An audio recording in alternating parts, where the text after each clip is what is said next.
Welcome to the next discussion. Today we're going to be talking about open innovation and corporate exits, how we can navigate collaboration, and how we can facilitate more exits from within the startup ecosystem, leveraging the corporate world and into the corporate world. Now today I have a really interesting panel from all different backgrounds, and I don't want to do them discredit by putting words into their mouths.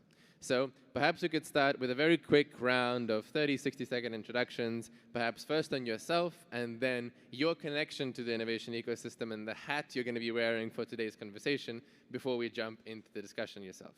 Maybe Craig, Sheila, and then Abdu. Let's start in that order, and then I'll wrap up the intros, and we can jump into the discussion. That's great. So Craig Mullet, I'm based in Connecticut, which is the United States between New York City and Boston, so the East Coast startup ecosystem. And I guess I use 4 A's as my executive summary. So I'm American African. I grew up here in Cape Town, and now I'm an American.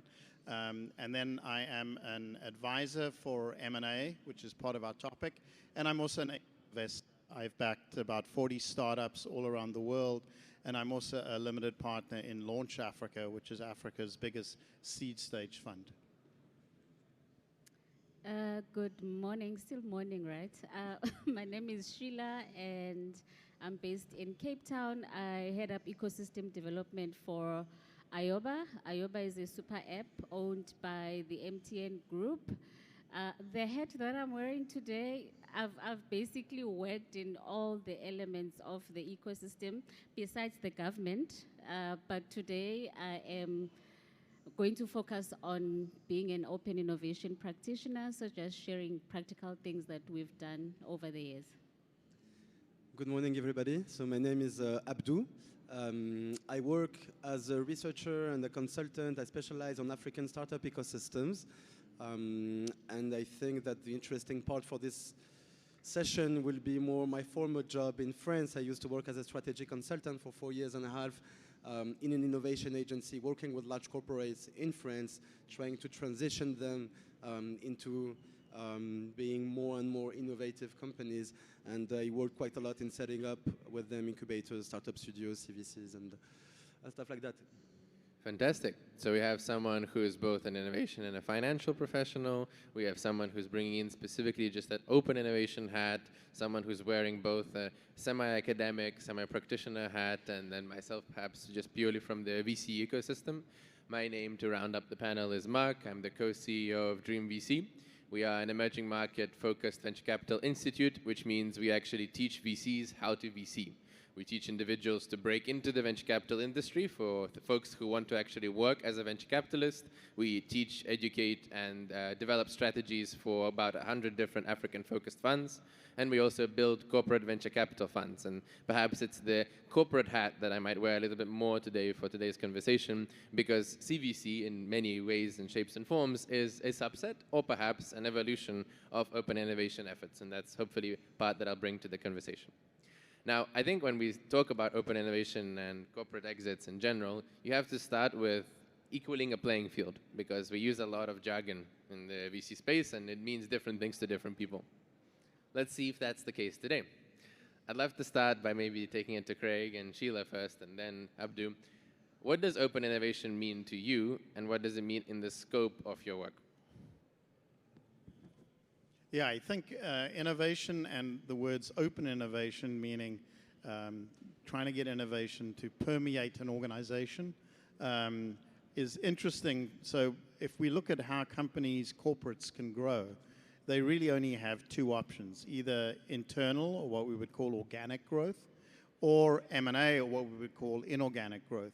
What has changed a little bit is there is this overlap of the 2, which would be corporates taking a kind of VC-type role where they are not doing M&A, but they're getting insights into how to grow through startups, through these corporate venture capital units.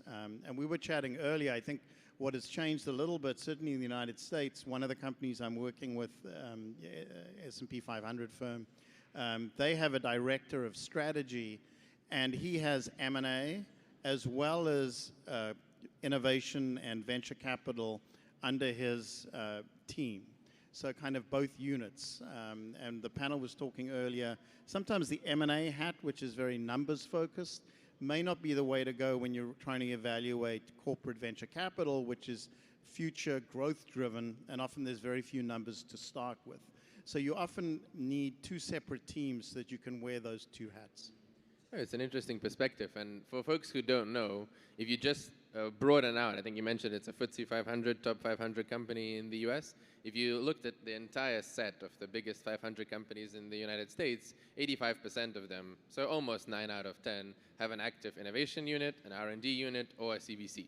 That number even grows if you take the top 20 firms. Out of the top 20 firms, the only firm in the biggest 20 firms by market capitalization that doesn't have a CVC is Berkshire Hathaway. And for anyone who knows what Berkshire Hathaway is, they're an investment firm.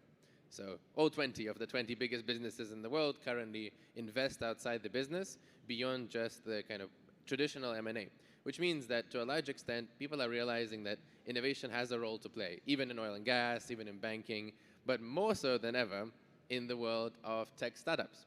And from that perspective, Ayoba is perhaps one of the more well-known tech businesses across Africa today. Upwards of 30 million customers, a successful acquisition from MTN.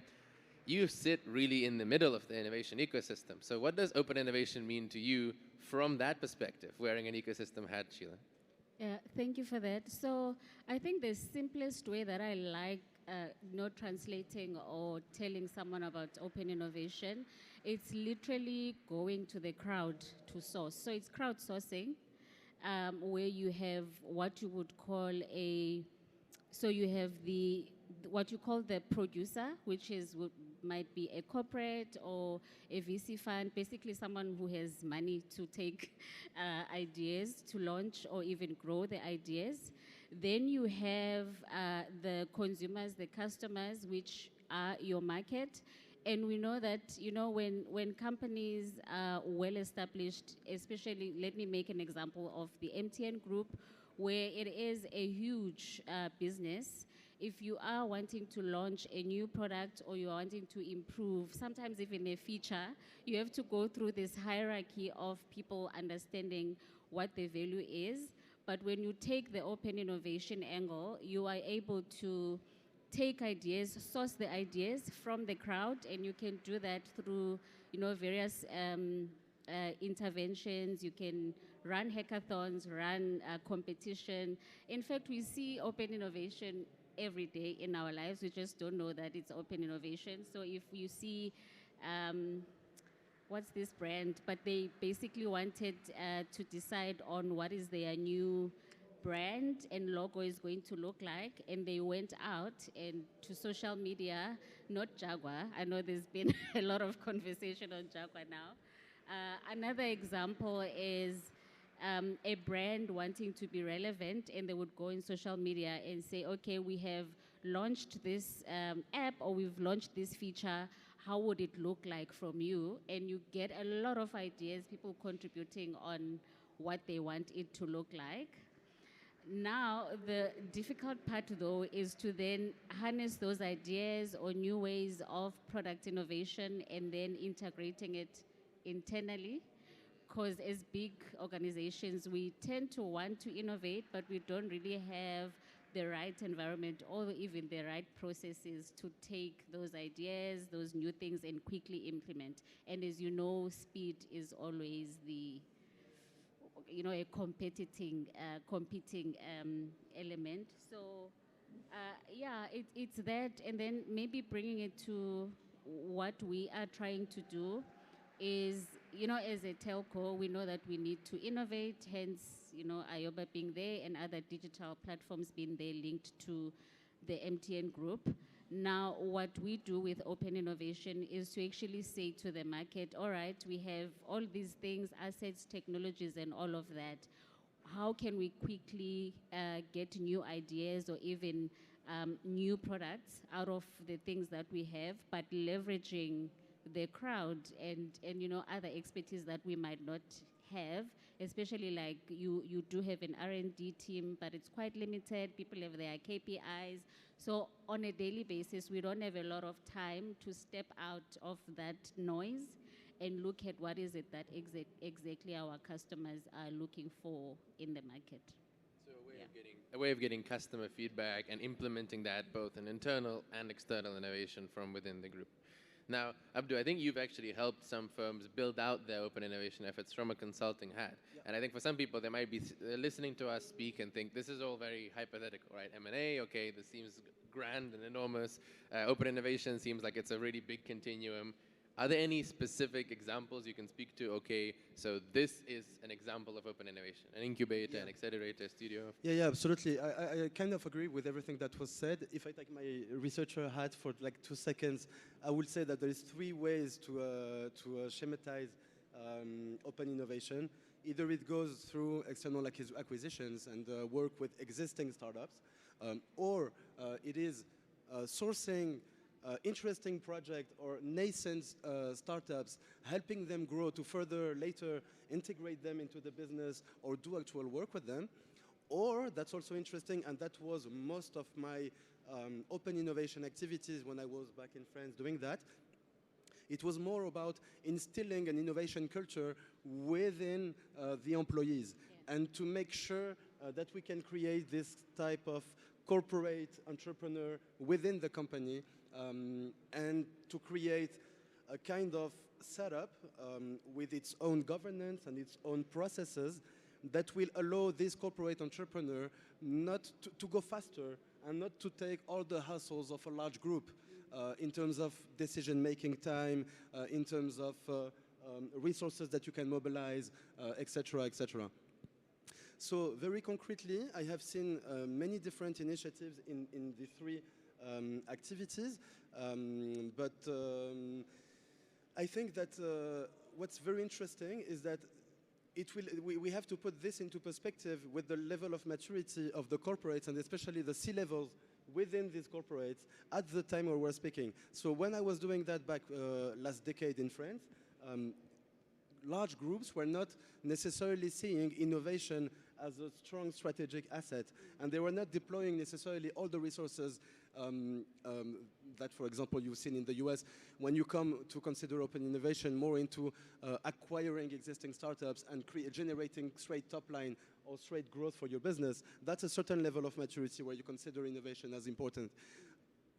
Back then, it was more something about creating a cultural shift within the organization, and kind of sourcing a little bit what's happening in the sphere.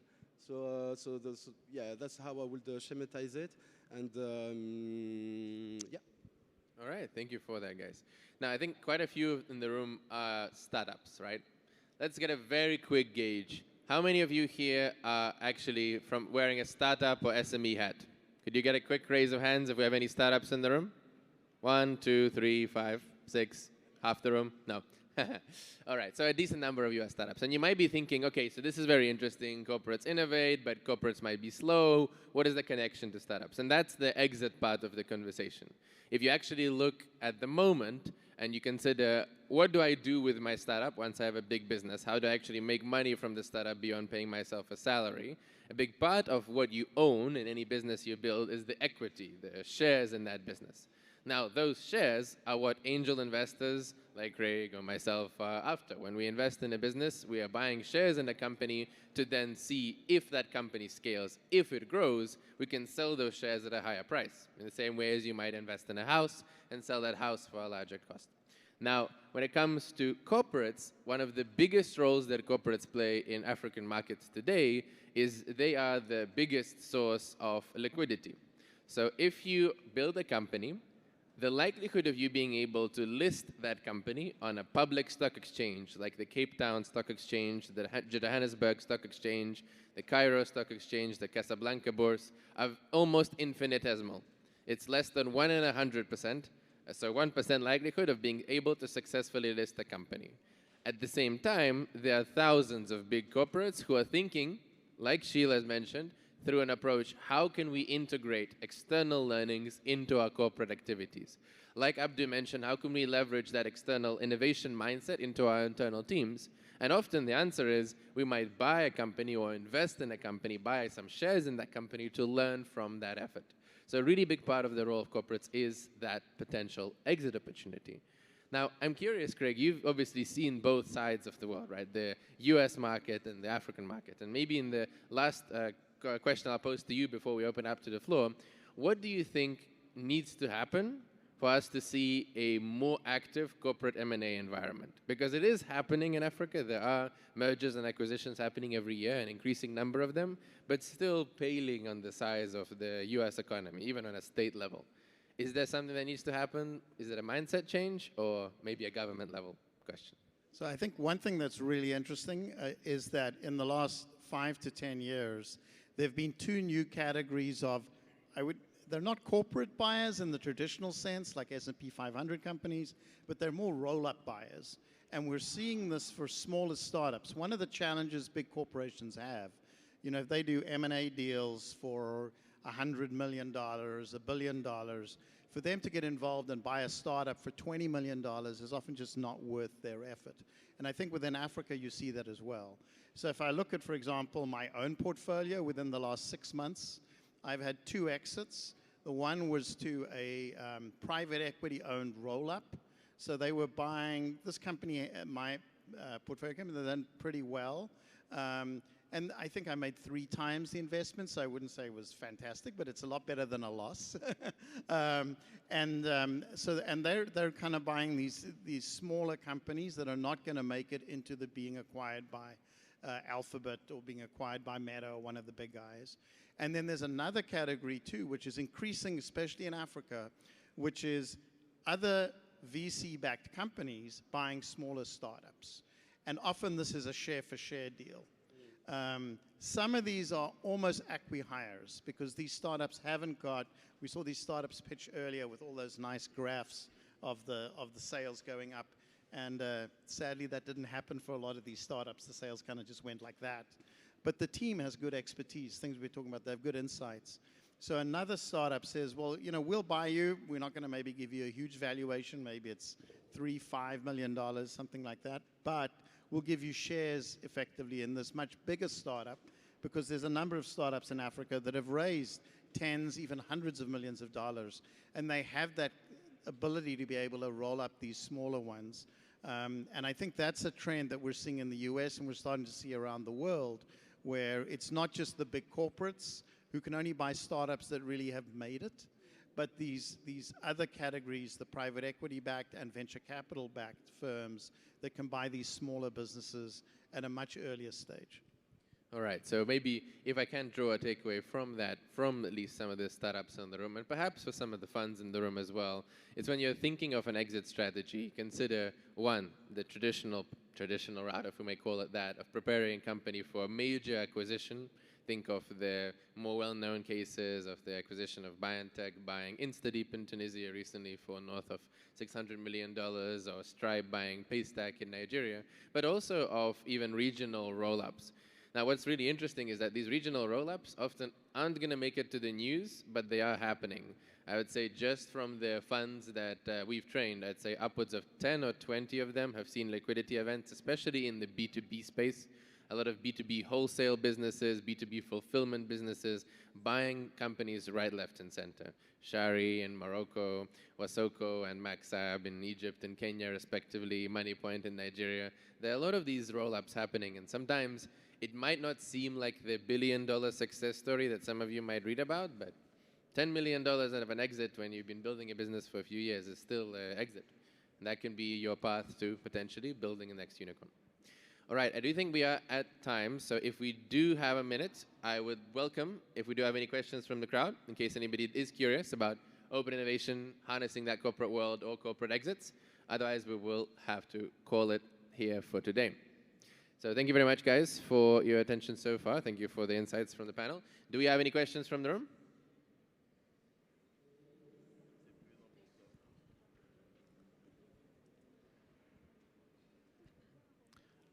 Hi, just on the whole aspect of open innovation, working with large corporates.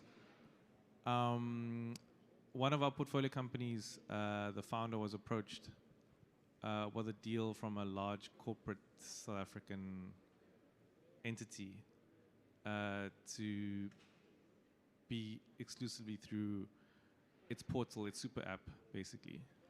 So I guess this question is primarily addressed to the lady from Ayoba, but I guess everyone can add in. So I don't know what the answer is, because obviously you get the massive distribution, but there's rules. And how does that affect exits? Yeah, I don't know. Thoughts around that? So I'm trying to get what the question is. So either to get the money Yeah. from the large entity and to run their app essentially through the super app exclusively, Yeah. or to be like, nah, it's fine, it's cool, we'll do our own thing. Won't take your corporate money raised from other VCs, and then they have the flexibility of not being tied in by the large corporate, which may hamper its growth. Yeah. So, I mean, a big corporate will probably have, there's always a power dynamic in the conversation, because you are coming in maybe as a founder or a startup with 10 people, and you are sitting with a corporate, a group, you know? So for me, I always, because I've worked with founders across before this adventure that I'm on now, I always advise founders to focus on building for value. So what value are you providing, whether it's to the end user or if you are building for a B2B, what is the value? Because once you have established that, and you know that whoever you are speaking to, that corporate or that technology company, you must be able to articulate what your value is and know what the power basically that you have. Because most of the time, startups they are more agile, they're able to do things quicker. An example is we've just launched a marketplace. We didn't build the technology ourselves. We went to a marketplace technology and said, we know that this is what you have, we don't have it. How do we come together and bring value to the end user and make sure that there's growth on both sides? Selfishly, corporates will try and say, let's be exclusive. For me, exclusivity is a swear word, because if we are going to solve Africa's biggest problems, we should be looking at how do we collaborate as the ecosystem. And when we do that and we leverage on whatever you are bringing and what we have, we will make a killing anyway when it comes to money, because we all want to make money and have exits and all of that. So to cut it short, if I was approached by Ayoba, for example, I would go knowing what is the value that I am providing, what is it that they don't have that I know I have. And once you know exactly, you are able to play your cards, because it's a game at the end of the day, but you must be able to articulate what the value is. So build for value, build for impact and for the end user, and not necessarily to be acquired. That's how I always advise founders. Thank you. If I could add something on both your answer and the last question about how to think about corporate exits or corporate acquisitions, I think that you have to understand that the criteria or the rationale behind the acquisition is not always profitability, is not always top line and money. Sometimes the corporate will acquire you because of your tech. Sometimes it will acquire you because of your specific market share somewhere, etc. And then it doesn't stop at the exit. When it's about a corporate acquisition, the hardest part always begins when the acquisition is done, because then you have to navigate a proper integration with a large corporate that have their own processes, their own ways of doing things, then their own strategies, and there becomes another chapter for which we don't have time, unfortunately. But but thank you. We're out of time. I think we are. I'm getting a signal that we might be out of time. Unless, Greg, you wanted to have one last word on it? I was just going to say, to that specific question, I had a startup that entered into that kind of an agreement, exclusive distribution agreement. They got a corporate cash in. It was a complete disaster. Actually, it was great for the corporate. Their sales accelerated. But as an investor, in about 6 months' time, the corporate said, you're totally dependent on our channel. We'll buy you for 5 cents on the dollar or shut you down. And it was really, there was just the power dynamic is so different. So you really need to assume that the corporation will act in their own self-interest, which is their job. But you need to protect yourself in any kind of agreement. If I could summarize that, it seems like exclusivity is the swear word in that question. Everything else sounds great. Perfect. Thank you very much, guys, for your insights. Thank you for the question. Thank you, everyone, for your attention.